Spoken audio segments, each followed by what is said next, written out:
Welcome to another episode of Dashing Dan's Olympic Adventures, where we look at past Olympians, current Olympians, and also broadcasters as well, who've had an influence on covering Olympic Games over the years. And we're here for Aussie Home Loans, who deal with anyone in Australia. They've got clients in every state and capital city, and their areas of expertise are purchasing a property, owner-occupied or investment, building a property portfolio, refinancing, debt consolidation, cash-out construction, pre-approvals, first-home buyers, equipment loans, car loans, and personal loans. And my guest today is former weightlifter Damon Kelly. 2 Olympic Games, 4 Commonwealth Games, multiple Australian champion. Damon, great to have you on the program. Welcome.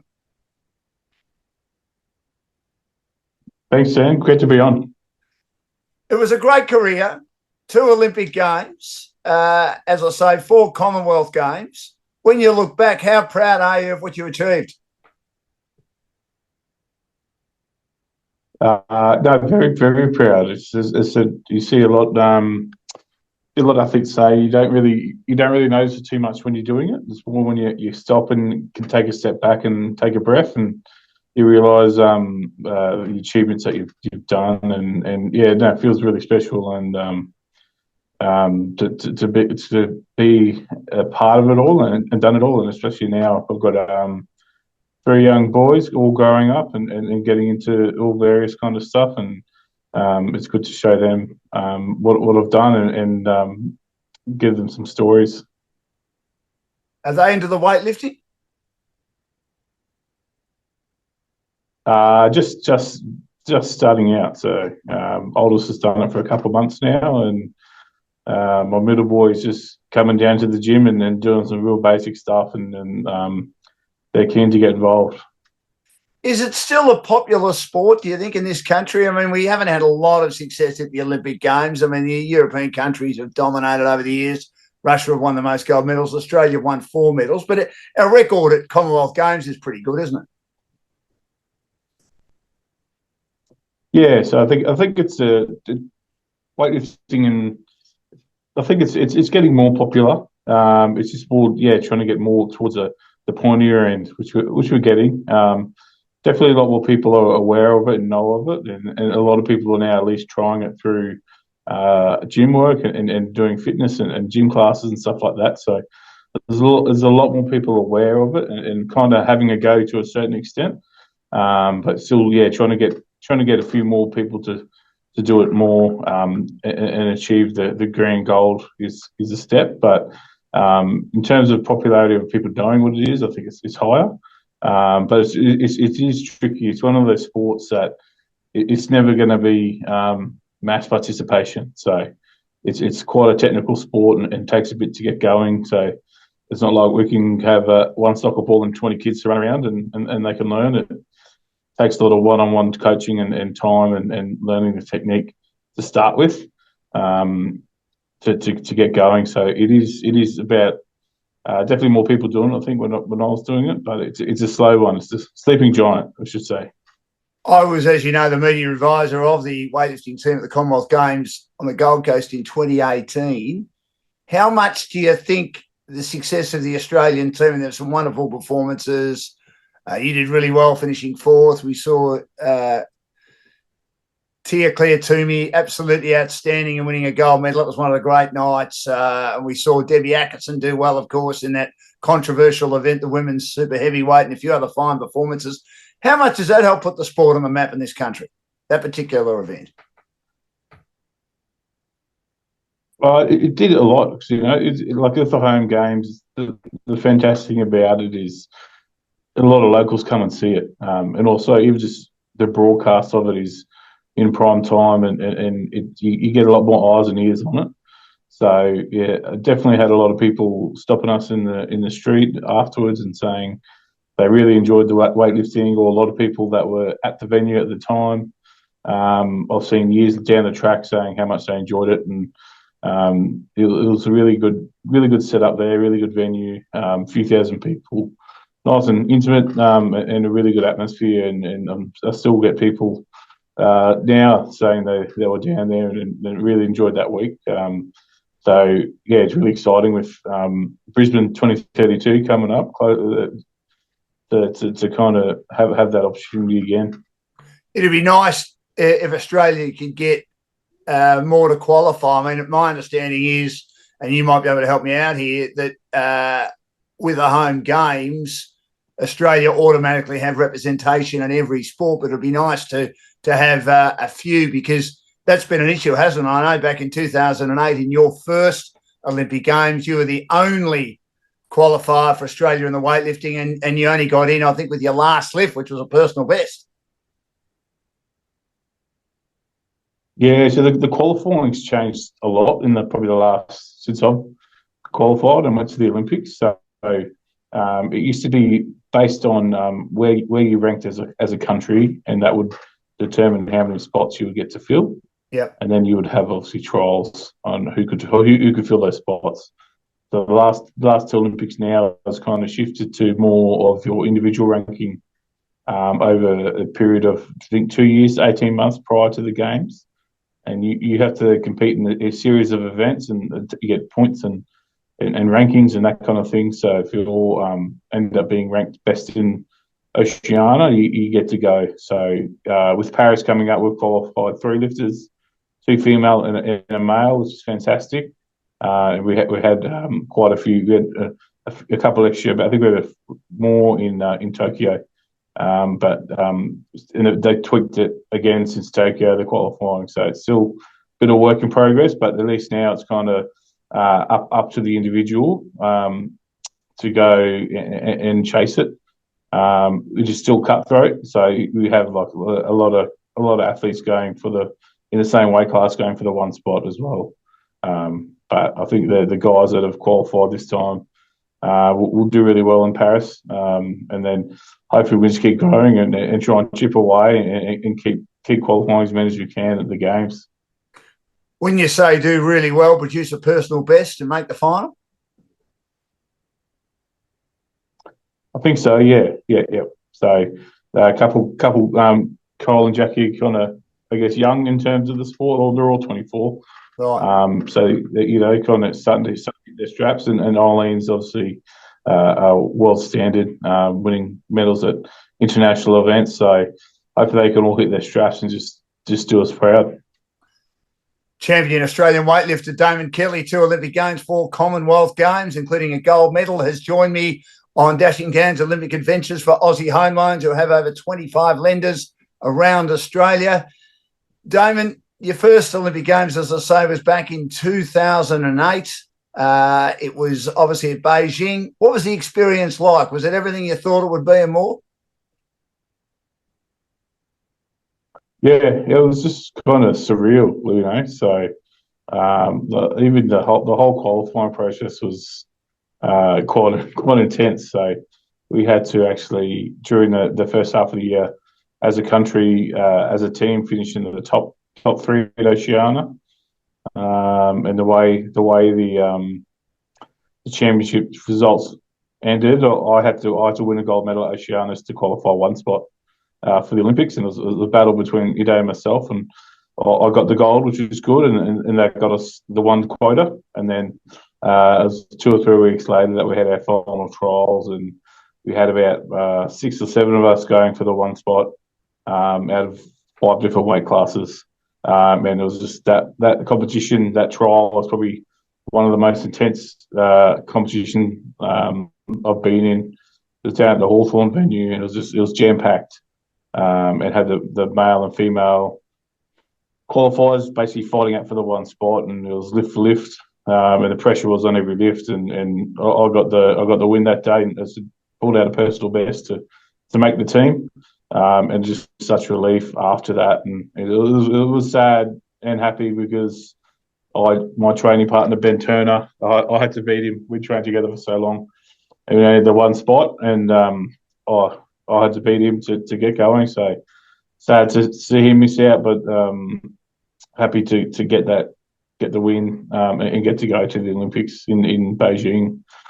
And then even just the whole process of just, I don't know, just watching it on TV, and then just being there in the places you've seen on TV and around the villages, and in the uniforms, and just for me, the best part about the Olympics is being part of a larger Australian team. Before that, I was lucky enough to travel to international competitions and represent Australia at Oceanas and that kind of thing. But being part of a larger Australia team with the swimmers and athletes and shooters and divers and everything like that is really fun and enjoyable. And just to be able to share the experience with them as well made it pretty fun. How pleased were you, Damon, that when the pressure was on, you were able to lift to the occasion, excuse the pun, and produce a personal best? And by doing that, did you go to Beijing confident you could perform well? It was good. It was good to be able to execute it. So not letting any nerves or pressure get to me. Thinking back, I kind of felt confident doing it. So everything kind of went to plan for the competition. I hit all the snatches I need to hit, and I thought it landed where I thought I had a chance. And I knew training leading up earlier in the year, I was kind of due for a bigger clean and jerk. I was ready for it. So I'm one that tends to lift better in competition than training. So I really like the adrenaline and the pressure of competition to push myself to perform. So I was happy with that. And then, it probably took a while to recover from that, even just physically from that competition. And then, just it's more exciting to get moving and try and replicate it again over in Beijing. Do you prefer the clean and jerk discipline to the snatch because of the theatre? I remember in 2018 when you were putting up an outstanding performance in your last Commonwealth Games on the Gold Coast, and you were firing up that crowd. I mean, the clean and jerk is all about, obviously, you get to halfway and then you lift over your head, and obviously you've got to get the white lights to go your way. But it is all theatre, the clean and jerk, isn't it? Snatch, straight up, bang, is a bit more clinical. Is that accurate? Yeah, it is. So obviously our competition is based on the total, so we need to get one of each lift to be able to be in the competition. And we have a saying: snatch for show, clean and jerk for dough. So it's like I guess it's like putting for golf. Yeah.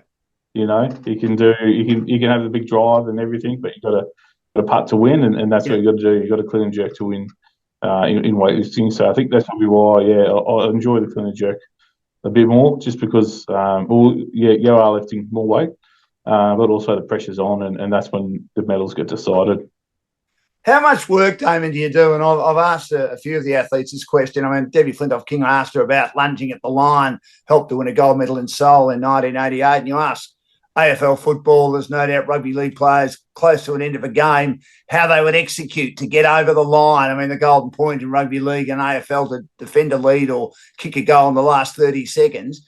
How much work do you do on, obviously, keeping your balance so that you get a lift that is given the green light or the white lights, if you know what I mean? Obviously, you've got to make sure you've got your balance and you're standing still. Is that a big part of your training? It's probably just executing technique and trying to perform, I guess, to perfection, I guess, to a certain extent. So weightlifting is a pretty unique sport where it's like we essentially do 6 lifts and we're done. Obviously, we've got to warm up for them, but we want to execute those lifts perfectly, and then we've got to make sure that we can keep our technique and keep our focus under fatigue. And fatigue for us mightn't be running 20 laps; it's lifting under a big load.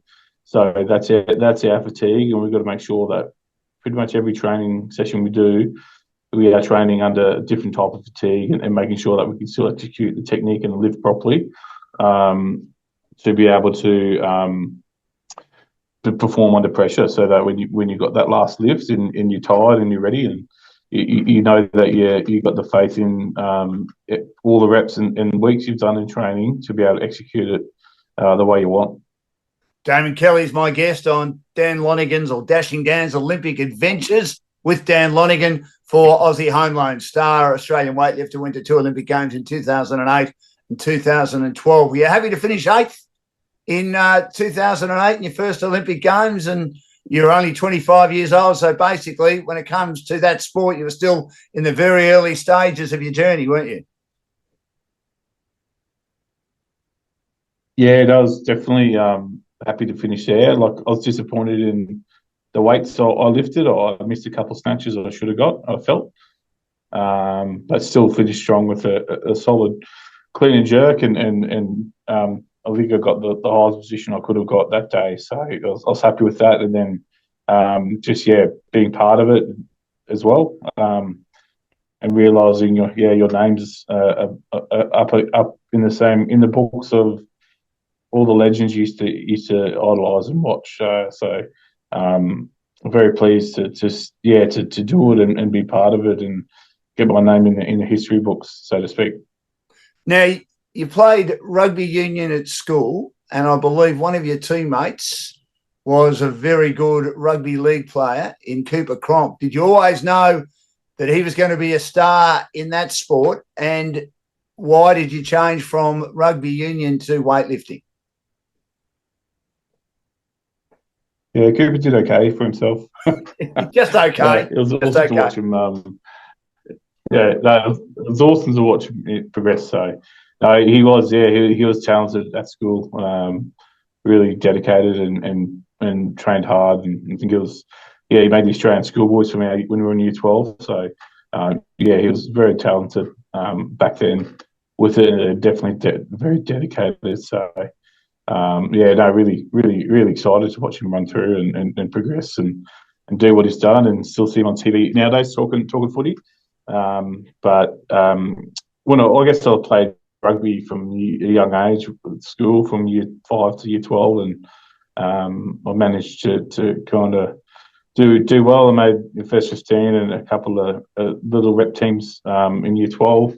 I started weightlifting when I was in Year 10. So the last few years while I was playing rugby, I was doing both weightlifting and rugby union. And I got a training with the Reg College for a bit when I played Colts under 19s, and basically got to a point where it was too hard doing both, and had to make a decision. So it was a tough one, but I think weightlifting just got me. It hooked me. I really enjoyed the competition side of it and the thrill it gave me. And then I had some success of making a couple of junior Australia teams at that time when I had to make a decision, and I did, and thought I'll do weightlifting full time and pass on the rugby. No, I still enjoy it now. Still watching it, and now my sons are playing it too.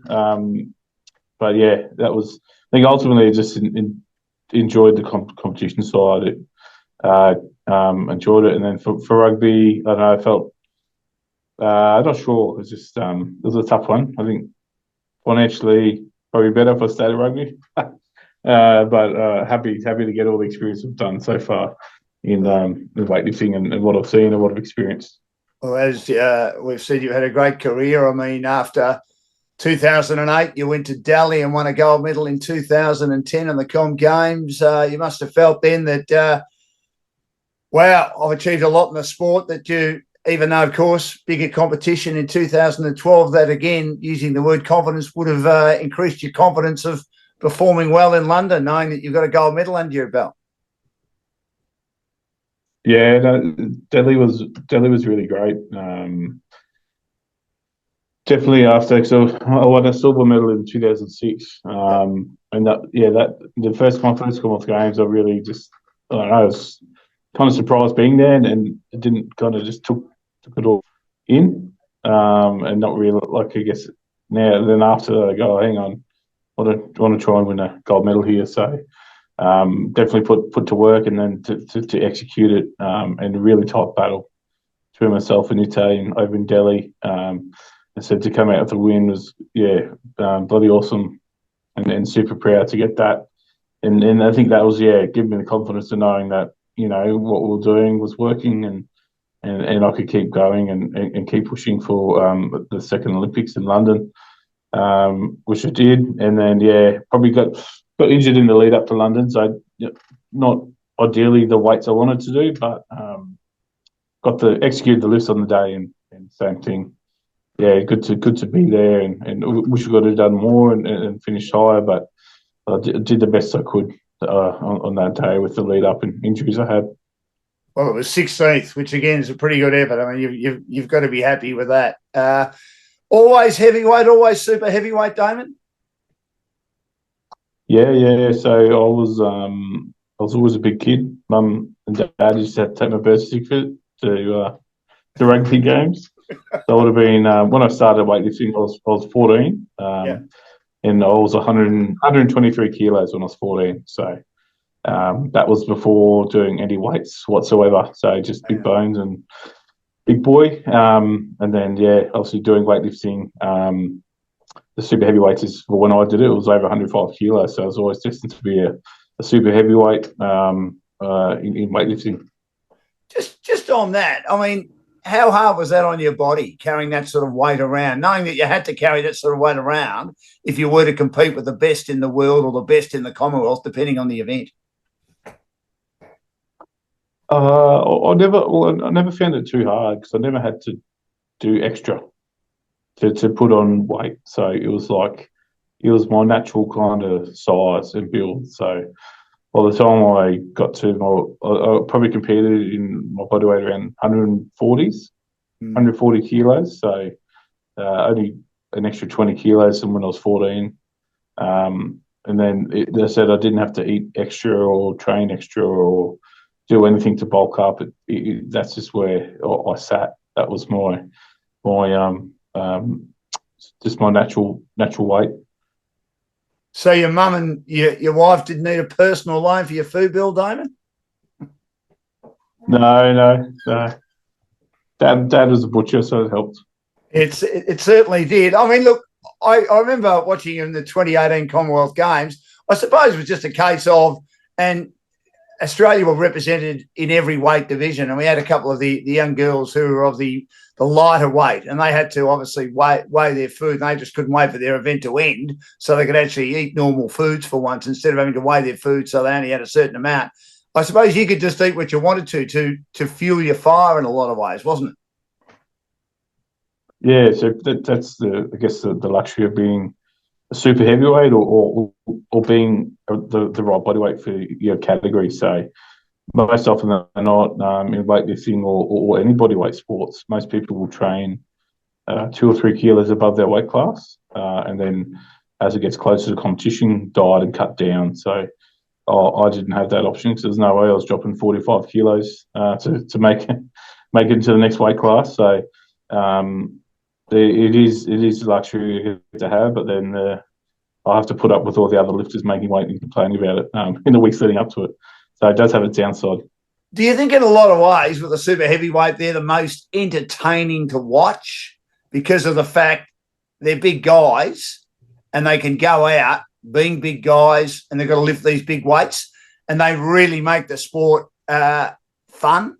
Not that the other weight divisions don't, and it's great when Australia win medals, but to watch the big guys like yourself up there and you're putting on a show, it adds to the entertainment, doesn't it?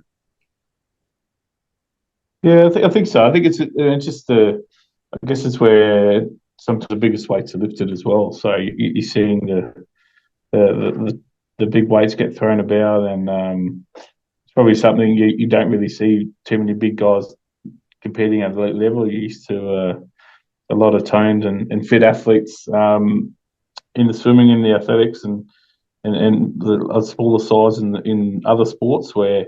It's probably just it's something a bit different that people don't get to see. People this size, it's probably not running around for football. No, exactly right. Now, obviously, you went to the Com Games in 2018 in the Gold Coast. Did you try to go to the 2016 Olympic Games? I mean, you'd been to obviously 2. Was it an aim to get to a 3rd? Yeah, no, I did. I was training really hard for that one, and then. The way they set up the trials was our last trial was the Oceania Championships for that year. It was over in Fiji, so I had to hit a certain. I think I had to get 216 clean and jerk in the end. Yep.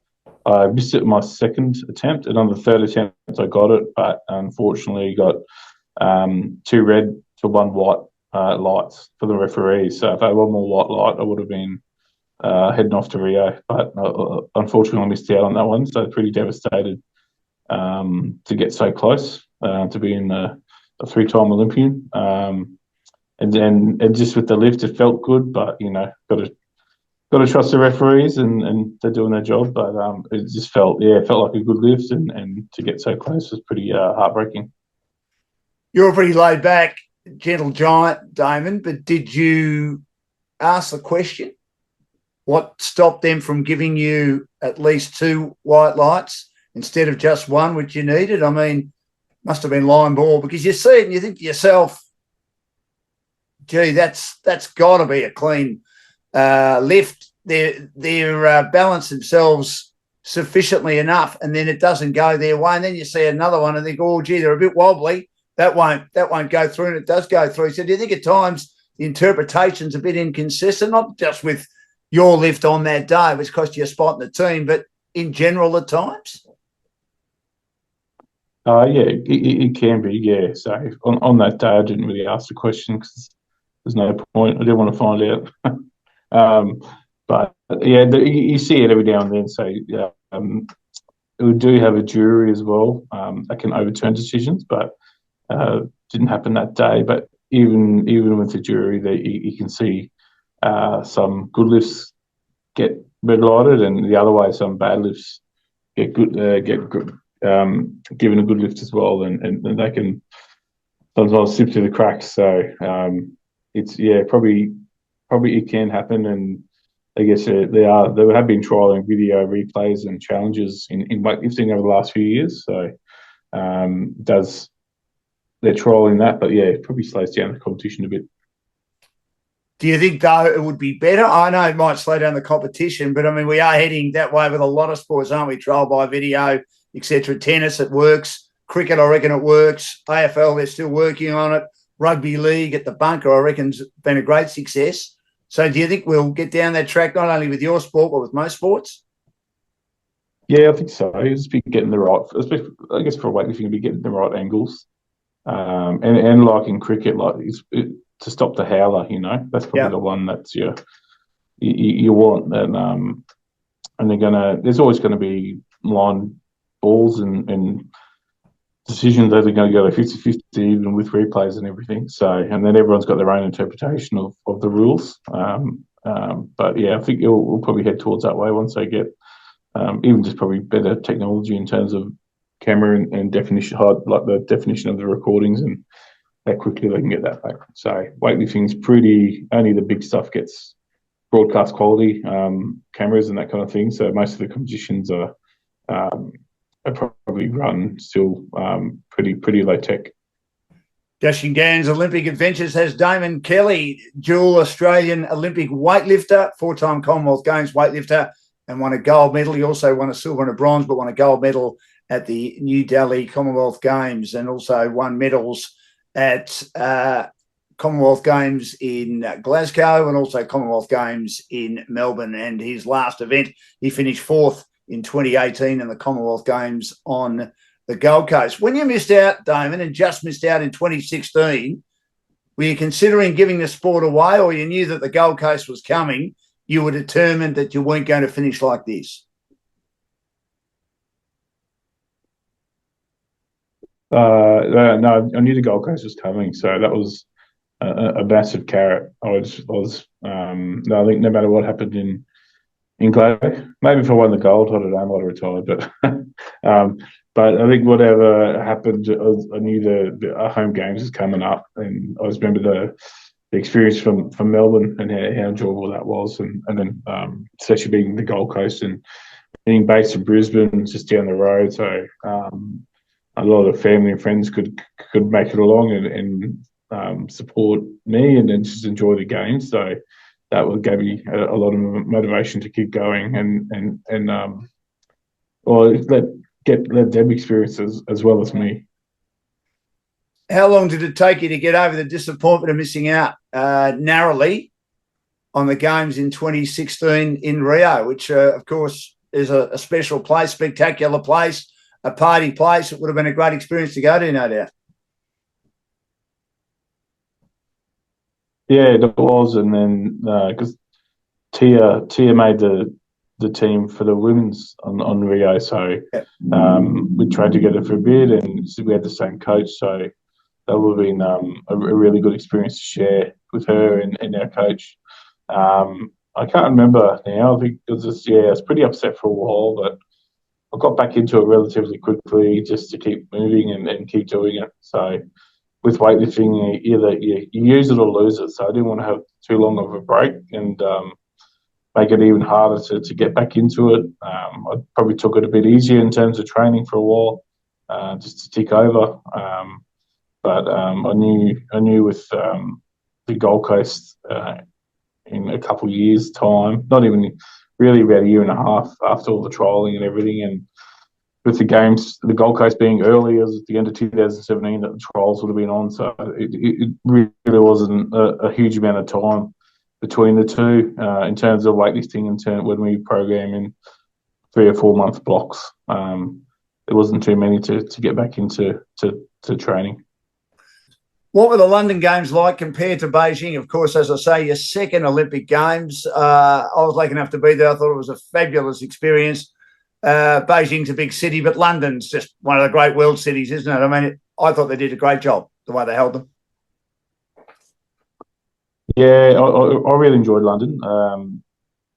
It was good to get around. I had friends over there, and I think that all the venues were great, and the village was good, and probably a bit easier to get around in terms of just personally. Obviously, speaking English and having that not having the language barrier there, it made it easier. And it was just it's pretty fun games, I thought, and it's hard to split the two. But Beijing was fantastic because your first one, you're seeing it all for the first time, and then in London was great because I think they did a really good job and kind of knew what to expect a little bit, so you could kind of probably enjoy a couple more things, like go to a few more events and that kind of thing. So got to go to watch athletics and a bit of basketball and support the Boomers and check out the volleyball and that kind of thing. So enjoyed it definitely the second time around as well. What would be your advice to someone going to the Olympic Games for the first time in Paris, no matter what the sport is?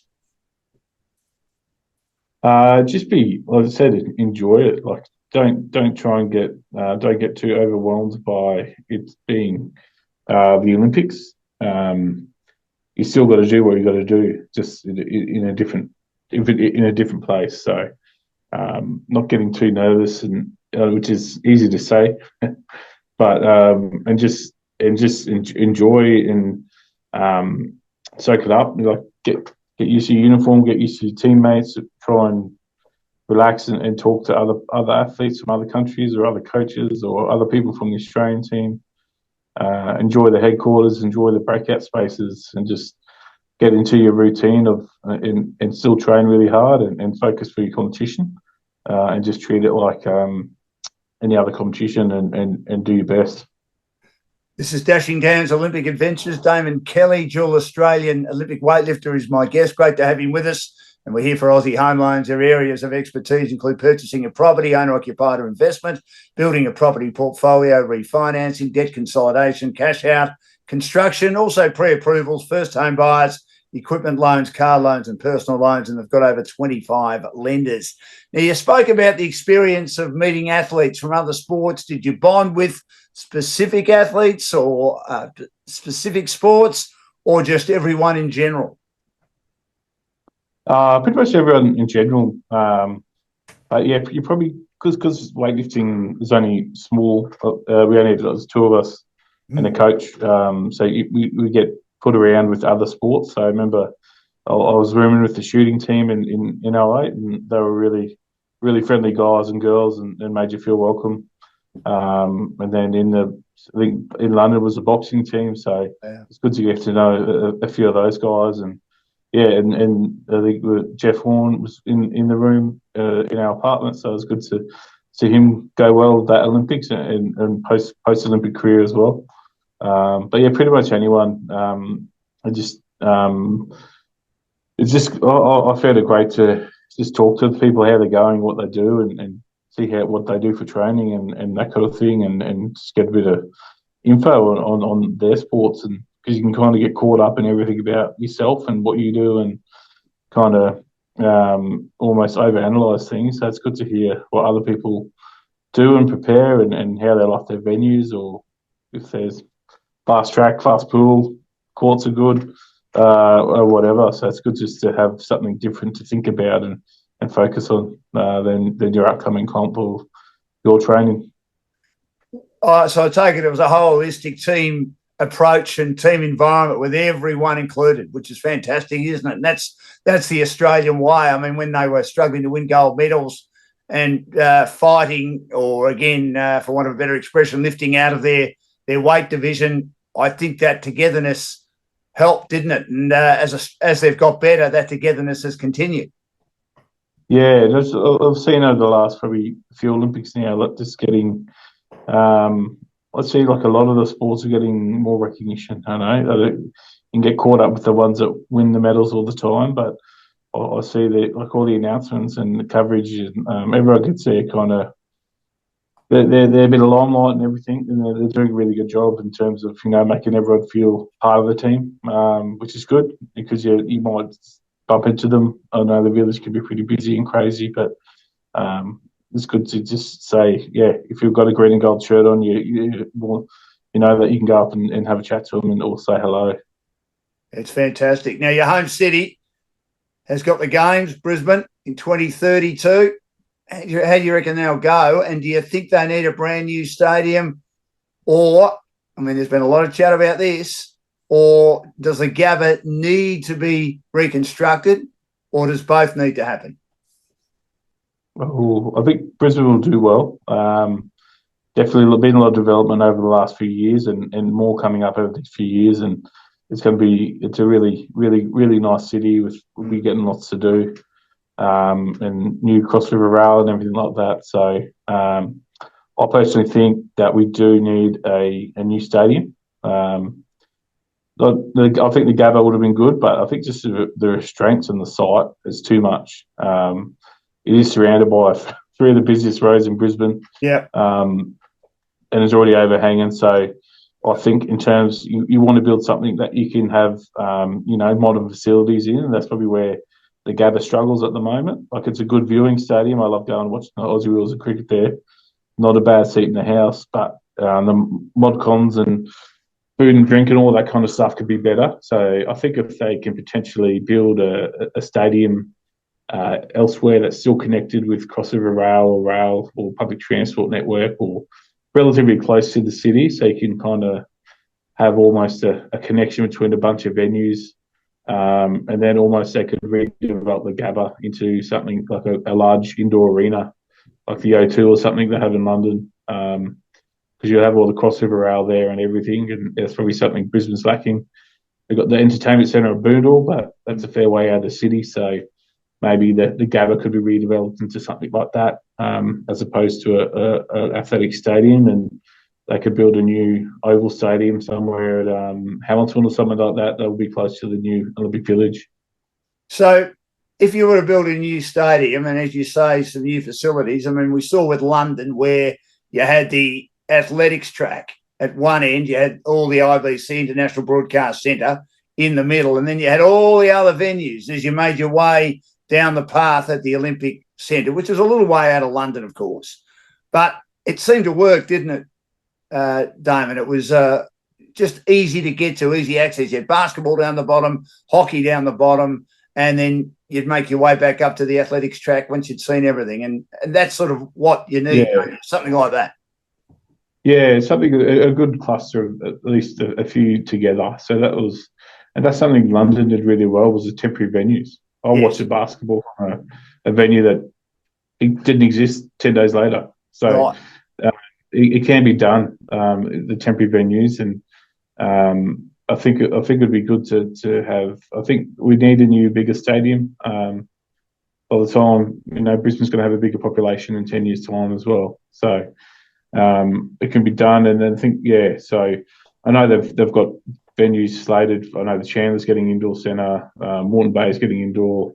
They've got a few bits and pieces popping around, which are going to be great for training and future community facilities as well. But I still think we need a bit of a showpiece for Brisbane as well. And just a legacy. So I think we've already got a lot of great sporting infrastructure that will get refurbished and keep going. But it'd be good to have something in the city that was specifically built for the Olympics that we can continue to use. Well, we don't want it to cost too much, but then again, if you want to produce the best, at the end of the day, you might just have to fork out the money if you can. Yeah, I think they got the money somewhere. Surely they can shuffle a couple of things around. Creative accounting, people have done it before. Absolutely, I agree with you, Damon. Now, tell me why the Eastern European countries are so strong at a sport like weightlifting. I mean, the Russians in particular have dominated, haven't they, for many, many years? I think it's just the popularity. It's a popular sport there. So, and their top athletes are generally probably full-time athletes as well. So it'd be kind of like, and probably in a lot of the other countries, I guess for speaking on Australia, it's probably not pretty rare to be a full-time athlete, and having all the support that those guys would have. As well, so be all like comparing like your park footy side versus NRL side. So the NRL side's going to go pretty well, Of course. Even though the park footy team could be talented and everything. So that's probably like the difference of where it's at. I think it's just, you could say why rugby league's not as popular in Eastern Europe as it is in Australia.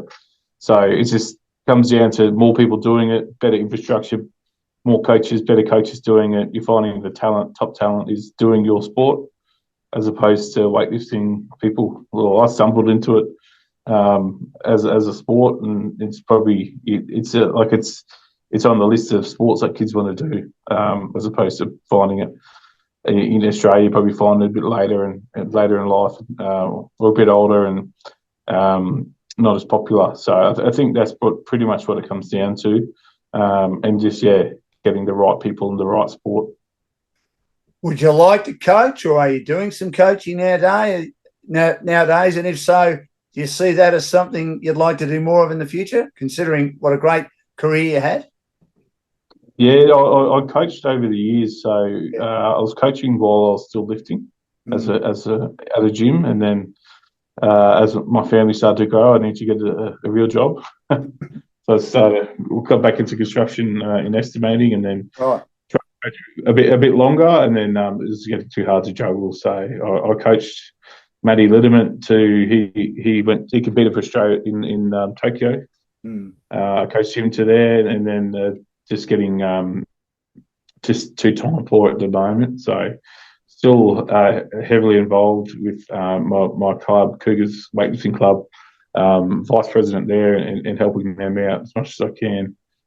Still got my toe in the water, and then I'll definitely get back into coaching once time permits. So you'd like to have a role in Brisbane of some sort, if you're offered and asked, and if you had time, obviously. Yeah, definitely. Even I was lucky enough to get in Birmingham. I was part of the Australian headquarters team for team experience over there, and I got to be part of. We ran the little breakout room at the Hilton Village over in Birmingham, and that was I really liked that experience to share. I guess my experience with other athletes and providing a space for them to come and hang out and ask any questions and welcome to the village and give them little celebrations after they're finished and really making them feel welcome. So that was something I thoroughly enjoyed, just being back in the team environment again. And then I'll put my hand up for anything with Brisbane, either team or organising. I'd love to be involved somehow. I'll keep my eyes and ears open. Well, I will too, Damon. You'd be a very valuable addition and commodity to the Australian team, no matter what Olympic Games or Commonwealth Games it is. I appreciate your time today. It was an outstanding career. I got to know you well, being the media advisor of the weightlifting team in 2018. You're such an easy team to deal with. You all basically, including you, said in the end, "Oh, Dan, you don't need to be my middleman anymore. I'll do all my media myself." And you're very good at it. It's been a great pleasure chatting with you today. Congratulations on a great career, and good luck moving forward. I appreciate you joining us on Dashing Dan's Olympic Adventures. We're here for Aussie Home Loans. They deal with anyone in Australia. They've got clients in every state and capital city. Thanks very much.